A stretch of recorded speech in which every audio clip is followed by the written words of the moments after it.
मला संधी दिली बोलल्याबद्दल.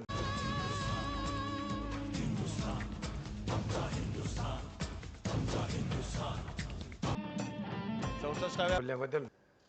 माचकरजी, तुम्ही मार्मिकचं वय सांगितलं, माझं सांगण्याची काही गरज नव्हती,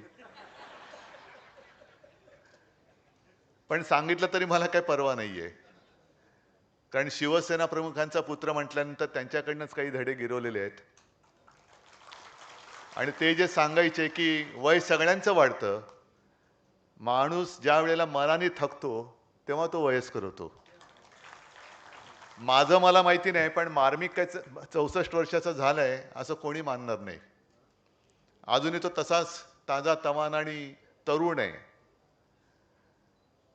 मगाशी आपलं मुखपृष्ठ काढणाऱ्या सर्जेरावांचा गौरव केला. त्यांचं एक अप्रतिम प्रदर्शन वरती भरवलेलं आहे, ते आवर्जून बघा. कारण नेहमी आपण व्यंगचित्र म्हटल्यानंतर, साप्ताहिक म्हटल्यानंतर कवर बघत आलो, पण सगळी कवर एकत्र आल्यानंतर मग तो सगळा काळ आपल्या डोळ्यासमोरून जातो किंवा उभा राहतो. 64 वर्षाच्या वाटचालीबद्दल काय सांगायचं? दिवाकरजी, तुम्ही तुमच्या आठवणी सांगितल्यात. एक तर मला असं वाटतं मार्मिकचा प्रवास असाच एक की ज्याच्यामध्ये सगळ्यांना आपापल्या आठवणी भरभरून सांगता येतील. आणि हा एक चमत्कार आहे. मार्मिक हा एक चमत्कार आहे, सामना हा एक चमत्कार आहे, शिवसेना हा एक चमत्कार आहे. मी चमत्कार एवढ्यासाठी म्हणतो की ही सगळी किमया, ही सगळी दुनिया एका व्यंगचित्रकाराने केवळ आपल्या कुंचल्याच्या आधारावरती केलेली आहे. एक कुंचला. आणि आपण बोललं ते बरोबर आहे. संयुक्त महाराष्ट्राची चळवळ झाली होती, मुंबई महाराष्ट्राला मिळाली होती. मुंबई म्हणजे मराठी माणसांनी मुंबई मिळवली होती. आणि मग एक साधारण वातावरण असं होतं की आता संघर्ष खूप झाला, किती काळ संघर्ष करायचा, जरा थोडेसे काही करमणुकीचे क्षण हे मराठी माणसाच्या आयुष्यात का नसावेत. आणि ते करमणुकीचे क्षण आणण्यासाठी शिवसेना प्रमुखाने, अर्थात तेव्हा शिवसेना नव्हती, मार्मिककार आणि माझे काका श्रीकांतजी यांनी व्यंगचित्र साप्ताहिक सुरू केलं. आणि पहिले कार्यकारी संपादक दपा खांबेटे असतात. आता तुम्हाला कळलं असेल की किती मोठ्या जबाबदारीच्या खुर्चीत तुम्ही बसलाय. कारण हे कार्यकारी संपादक पद जसं आता सामनाचा संजय राऊत आहे, तसंच दपा खांबेटे, प्रमोद नवलकर, आज पंढरीनाथ आजारी आहेत, रुग्णालयात आहेत, पण प्रत्येकाने हा किल्ला समर्थपणाने लढवला. आणि तो काळ सगळा भारावलेला होता. व्यंगचित्र ही बघता बघता मी लहानाचा मोठा झालो. काय योगायोग आहे मला कळत नाही. मार्मिकचा आणि माझा जन्म एका सालातला, 1960. तो आज मी मार्मिकचा संपादक झालो, सामनाचा संपादक झालो. शिवसेनेच्या स्थापनेचा नारळ हा माझ्यासमोर फुटला. कदाचित चंदूमामा तेव्हा हजर असणार.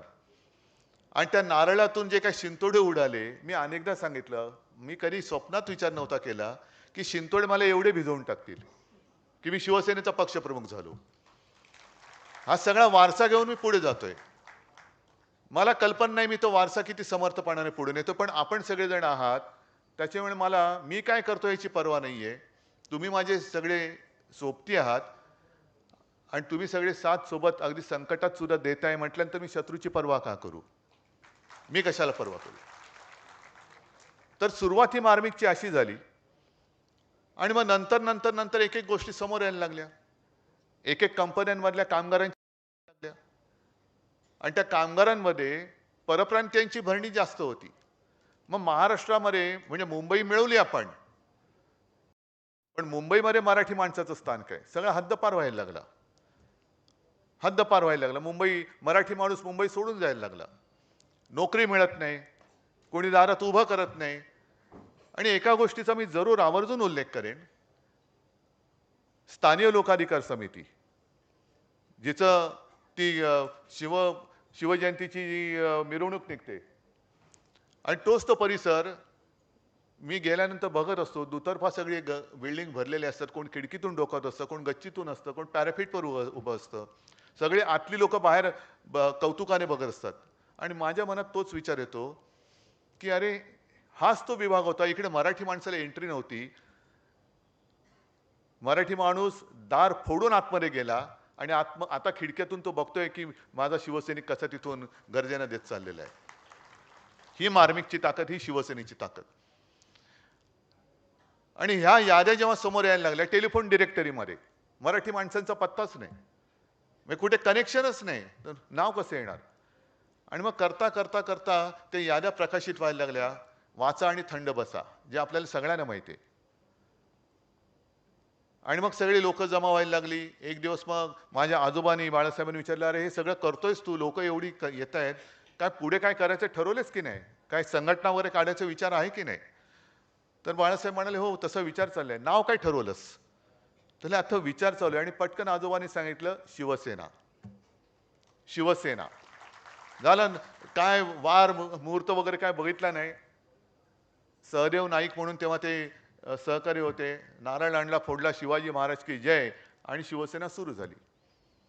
हे सगळं तुम्हाला का परत सांगतोय की मास्कर साहेब, तुम्ही आता जे सांगितलं की जास्तीत जास्त वर्गणीदार वाढवा,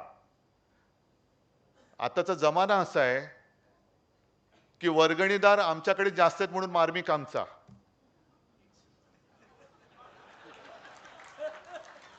असं कोणीतरी काहीतरी करण्याचा प्रयत्न करेल. नाही होऊ शकतं. म्हणजे म्हणजे असं होतं की हल्ली ते काय डेस्टिनेशन मॅरेज हा एक प्रकार आलेला आहे. मग एखादं हॉटेल बुक करतात. आता ही कल्पना बाहेर सांगू नका. हॉटेल बुक करतात म्हणजे सगळ्या 100% खोल्या बुक करून टाकतात. सगळं हॉल बुक, सगळे बुक, टॉयलेट बुक, हे बुक, ते बुक, सगळं बुक. तरी कोणी क्लेम केला की 100% खोल्या माझ्या नावावर आहेत, ह्या आजपासून या हॉटेलचा मालक मी. ही अशी सगळी लाचारी सुरू झालेली आहे. आणि ह्या सगळ्या गोष्टीकडे बघितल्यानंतर आजोबा संयुक्त महाराष्ट्राची चळवळ लढलेले होते. स्वतः शिवसेना प्रमुख माझे काका हे त्यावेळेला सुद्धा अगदी नावाने नसले तरी आज आचार्य अत्रेंचा सुद्धा जन्मदिन आहे. मग मराठा असेल, नवयुग असेल, त्यांच्या त्या प्रकाशनातून व्यंगचित्र काढायचे मावळा नावाने. मग हा अन्याय समोर चालू असताना स्वस्थ कोण बसू शकेल का? मग सगळे एकत्र झालं, शिवसेनेची स्थापना झाली. त्याच्या आधी वाचा आणि थंड बसायचं जे एक शीर्षक होतं ते वाचा आणि उठा, वाचा आणि उठा, त्यातूनही शिवसेना जन्माला आली. तुम्ही म्हणाला, हे सगळं माहिती आहे, का परत सांगताय? पुन्हा तीच वेळ आता आलेली आहे. आता सुद्धा मध्ये मध्ये कुठे जेव्हा बातम्या येत आहेत की मराठी माणसाला प्रवेश नाही, मग ती कंपनी असेल, इमारती असतील, मग तो जी काय भाषा होती ती पुन्हा आम्हाला वापरावी लागेल का?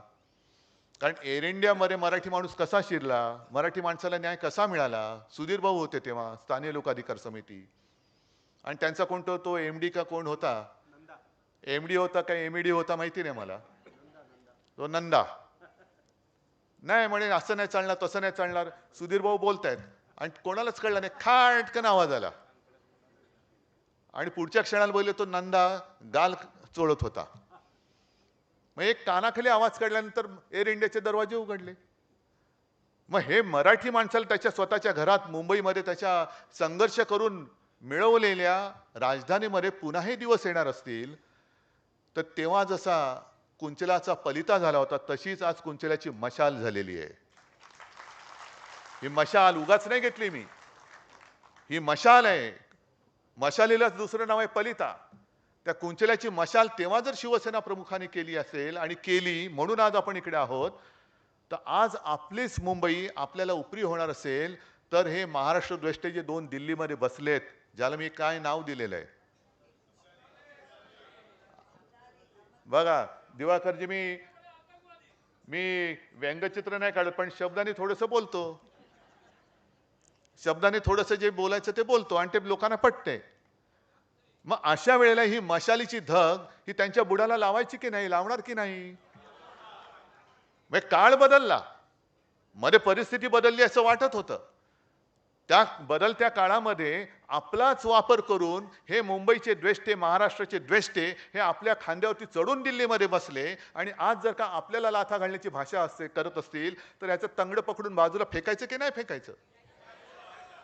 नुसते मार्मिकचे वर्धापन दिन होतील, 64 होतील, 65 होतील, 100 होतील, 125 होतील, 150 होतील, पण आम्ही मार्मिक का जपतोय, मार्मिक का वाचतोय, मार्मिक पुढे का घेऊन जातोय? नुसतं काहीतरी दर आठवड्याला येतोय आणि रद्दीमध्ये बरा पडतोय म्हणून नाही, तर त्याच्या पानामध्ये आपल्या आयुष्याचं मार्गदर्शन असतं की कसं जगायला पाहिजे. न्याय हक्क म्हणजे काय, आणि म्हणून ते जे ब्रीद वाक्य आहे ते ते आहे ना काय, खिंचो न कमान को न तलवार निकालो, जब तोप मुकाबिल हो तो अखबार निकालो. ही अखबारची ताकद आहे. आता हे गोदी मीडिया वगैरे सगळं ठीक आहे, पण एक जरी असला तरी खणखणीत आवाज निघाला पाहिजे, आणि तो खणखणीत आवाज हा मार्मिक आहे, खणखणीत आवाज हा सामना आहे. म्हणून मी आपल्याला सगळ्यांना धन्यवाद देतो. आणि खास धन्यवाद दिवाकरजी, जसं तुम्ही त्या काळात काम केलं तसं मी आवर्जून देसाई साहेबांना धन्यवाद देतो. देसाई साहेबांना धन्यवाद देतो. दांगट बाजीराव तर आहेतच, पण देसाई साहेब आज सुद्धा त्यावेळेला जसं शिवसेना प्रमुखांच्या खांद्याला खांदा लावून या संघर्षात उतरले, मी माझं नशीब समजतो. मला हे सगळे अनंत गीते आहेत, सुभाषजी आहेत, दिवाकरजी आहेत, सगळे ज्येष्ठ नेते, समोर दगडूदादा बसलेत, मिर्लेकर बसलेत, संजय बसलेत, किती गुरुनाथ बसलेत, सगळेच जण, मामा तर आमचाच आहे. पण हे सगळे जण वयाचं अंतर किंवा वयाचं हे न करता आज मला नेता मानतात. हे त्यांचं मोठेपण आहे, हे त्यांचं मोठेपण आहे. आणि हे तेव्हाच घडू शकतो जेव्हा सहकारी हे मजबूत असतात. म्हणून मी आपल्याला सगळ्यांना धन्यवाद देतो. आणि हा नुसता एका साप्ताहिकाचा वर्धापन दिन नाही, तर हा एका वारशाचा आणि घेतलेल्या वसा जो आहे त्याचा वर्धापन दिन आहे. आणि हा वसा जपा, हा वारसा पुढे चालवा, आणि मार्मिकने जे काही निर्माण करून दिलेलं आहे ही दुनिया, ती दुनिया आणखीन पुढे न्या, एवढीच एक विनंती करतो आणि आपली रजा घेतो. जय हिंद, जय महाराष्ट्र.